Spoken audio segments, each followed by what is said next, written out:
Hello friends, welcome back to our channel Fin Stock. Today we are with yet another stock and the name of the stock is Coal India Limited. Coal India Limited ये जो company है ये आप सभी को पता है कि ये गवर्नमेंट कंपनी है और कोल प्रोडक्शन में माइनिंग में इसका प्रेजेंस है। तो Coal India is mainly engage in mining and production of coal and also operates coal washeries, यानी कोल को जो साफ करने की जो कंपनीज होती है वो ये चलाती है। The major consumer of the company are power and steel sector. So power and steel sector are the major consumers है ये कंपनी के। Consumers from other sector include cement, fertiliser, brick kilns, यानी सीमेंट फर्टिलाइजर कंपनीज में भी कहीं कहीं कोल इस्तेमाल होता है, तो वो इसके अदर क्लाइंट्स हैं। अगर आप इसके की पॉइंट देखते हैं तो कंपनी इज महारत्न कंपनी। तो ये कंपनी जो है एक महारत्न कंपनी है, was incorporated in 1973 as Coal Mines Authority Limited after the nationalization of the coal sector। जब से कोल सेक्टर का नेशनलाइजेशन हुआ उसके बाद ये कंपनी का गठन हुआ है। It is a Maharatna company under the ministry of coal, government of India, with headquarters at Kolkata. इसका कोलकाता में हेडक्वार्टर है और ये गवर्नमेंट ऑफ इंडिया के अंडर आती है। अगर हम इसका मार्केट प्रेजेंस देखेंगे, the operation of Coal India Limited are spread across 8 states in India. It also has a fully owned mining company in Mozambique known as Coal India Africana Limitada, which is yet to commence operation। So Mozambique में भी इन्होंने एक company शुरू की है जो कि अभी ऑपरेशन उसका शुरू होना बाकी है। मोनोपोली माइनर अगर हम देखते हैं तो इंडिया का अराउंड 80% प्रोडक्शन ये कंपनी अकेली करती है। सो ये एक मोनोपोली बिजनेस में इसकी है। अगर हम इसके माइनिंग प्रोजेक्ट देखते हैं, the BOD of CIL and it's subsidiary company has approved 16 mining projects in FY21 having a sanctioned capacity of 99.84 metric tons per year, million tons per year. These projects are will start contributing in the ensuing year. In FY22, 5 mining projects having a capacity of 12.6 million tons per year have been completed already. So 16 में से 5 projects इनके complete हो गए हैं और 2022 तक इनका जो डेटा है तब तक 16 प्रोजेक्ट पूरे चालू होने थे।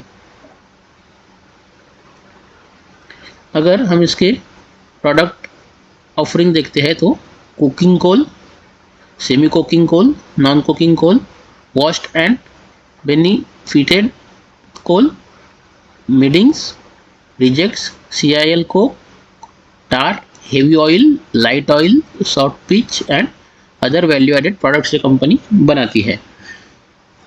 तो चलिए अब हम इसका फंडामेंटल एनालिसिस करते हैं। तो फ्रेंड्स, ये जो कंपनी है ये लार्ज कैप कंपनी है विद 2,71,476 करोड़ का इसका मार्केट कैपिटलाइजेशन है। करंट प्राइस 440 है, 52 वीक हाई 450 है। सो 52 वीक हाई के पास ट्रेड हो रही है। 208 लो है, 113 book value, so price to book is around 4, 3.89, face value 10 है। डिविडेंड यील्ड काफ़ी अच्छा है, 5.51। ऑलमोस्ट हमारा जो FD का भी यील्ड चलता है वो 7% के आसपास है और ये 5.5, तो काफ़ी अच्छा डिविडेंड यील्ड है। इसके बाद अगर इसका ROC 70.5 है, ROE 56% है, प्रॉफिट ग्रोथ 7.13 है। इसका P देखते हैं तो 18.7 है और इंडस्ट्री P जो है 18.7 है और स्टॉक P जो है 9.7। तो अपने पीयर से ये ऑलमोस्ट आधे दाम में हमें मिल रही है, जो कि एक अच्छी बात है। डेट फ्री है, कुछ भी डेट नहीं है कंपनी पे। और अगर हम देखते हैं तो इसका ऑपरेटिंग प्रॉफिट मार्जिन 25% है, जो कि काफ़ी अच्छा प्रॉफिट मार्जिन है। अगर हम स्टॉक का ग्राफ देखते हैं तो अगस्त 31 के बाद इसने जब ये 50 डे मूविंग एवरेज ब्रेक किया उसके बाद कंटिन्यूसली अप ट्रेंड में ये स्टॉक रहा है, जो कि एक काफ़ी अच्छी बात है। और वॉल्यूम भी उसमें काफ़ी अच्छा उसके जो जर्नी है उसमें दिख रहा है, तो ये एक अच्छी बात है स्टॉक के लिए। अगर हम इसके प्रोज एंड कॉन्स देखेंगे तो ऑलमोस्ट डेट फ्री है, डिविडेंड यील्ड अच्छा है, company has got good profit growth of 31.9% over the past 5 years। Company has good return on equity track record 3 years का 46.8% है। डिविडेंड पे आउट जो है 63.7% आता है उसके वैल्यू के हिसाब से, बेस वैल्यू के हिसाब से। Debtors day have improve from 51 to 34.5। और कौन सिर्फ एक ही दिखता है, ग्रोथ जो है वो सेल्स ग्रोथ पुअर है 10.2% के लास्ट 5 ईयर्स की। जैसे कि हमने बताया ये सबसे बड़ी कंपनी है इसके सेक्टर में, और जो सेकंड है वो वेदांता है जो कि उससे आधी से भी कम है। अगर हम क्वार्टरली रिजल्ट देखेंगे तो इसका जो सेल्स है वो 21 करोड़ से अभी 32,000 करोड़ के आसपास चल रहा है। प्रॉफिट मार्जिन 19% है जो कि इम्प्रूव होकर 25% अभी फिलहाल दिख रहा है।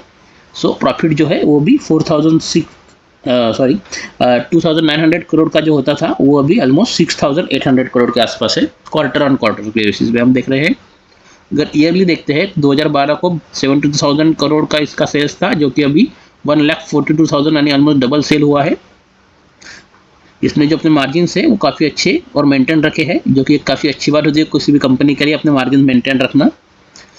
और उसमें अगर इम्प्रूवमेंट होती है तो वो और भी अच्छी बात है, जैसे कि यहाँ पे दिख रहा है इम्प्रूवमेंट भी हो रही है। अगर हम नेट प्रॉफिट देखते हैं 14,788 करोड़ था जो कि अभी 28,000, जैसे सेल्स डबल हुआ तो प्रॉफिट भी कंपनी का डबल हुआ है जो कि एक अच्छी बात है।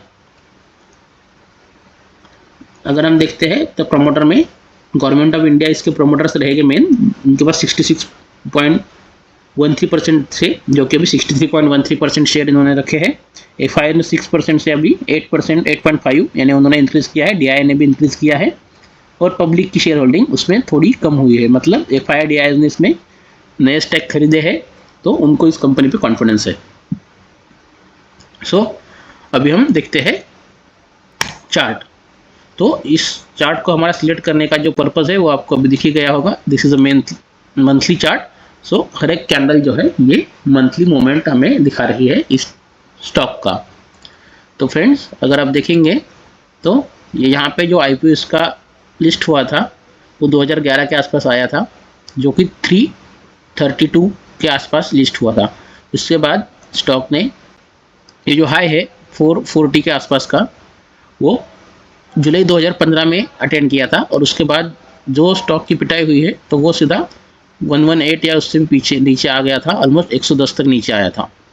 और इसके बाद अभी फिर से ये स्टॉक ने ये जो अपना 2015 का हाई है उसके पास अभी ये स्टॉक आ रहा है।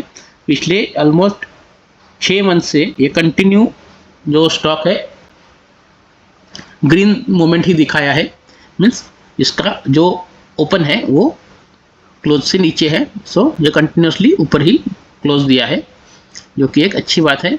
और अभी हम इसको कवर इसलिए कर रहे हैं क्योंकि ये तो काफ़ी अच्छा ब्रेकआउट भी होगा और ये एक अनचार्टेड टेरिटरी में चला जाएगा जहाँ जब इसके ऊपर ये स्टॉक जाएगा तो इसमें और भी काफ़ी स्कोप हमें दिखता है। लेकिन इसमें चांसेस क्या है, अभी ये कंटिन्यू यहाँ तक बढ़ गया है, 6 महीने कंटिन्यू ऊपर आया है तो शायद यहाँ पे ये थोड़ा ब्रेक लेगा। तो हमें इसको तुरंत बाय करने से अच्छा है कि थोड़ा वॉच लिस्ट में रखेंगे।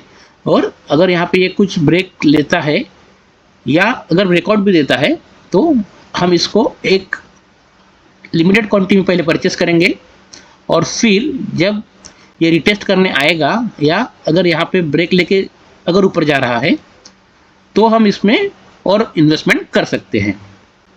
और उसके बाद यहाँ पे अगर इसने कुछ रेंज बनाया तो उसका जो लो होगा वो हमारा स्टॉप लॉस होगा और हम इसको और भी नए टारगेट्स के लिए रख सकते हैं। तो अभी के लिए इतना ही फ्रेंड्स। वीडियो को लाइक करें, शेयर करें, आपके कमेंट्स करें, इसी के साथ चैनल को सब्सक्राइब करें और बेल नोटिफिकेशन दबाइए ताकि आपको नए वीडियोस के अपडेट तुरंत मिल सके। Thank you.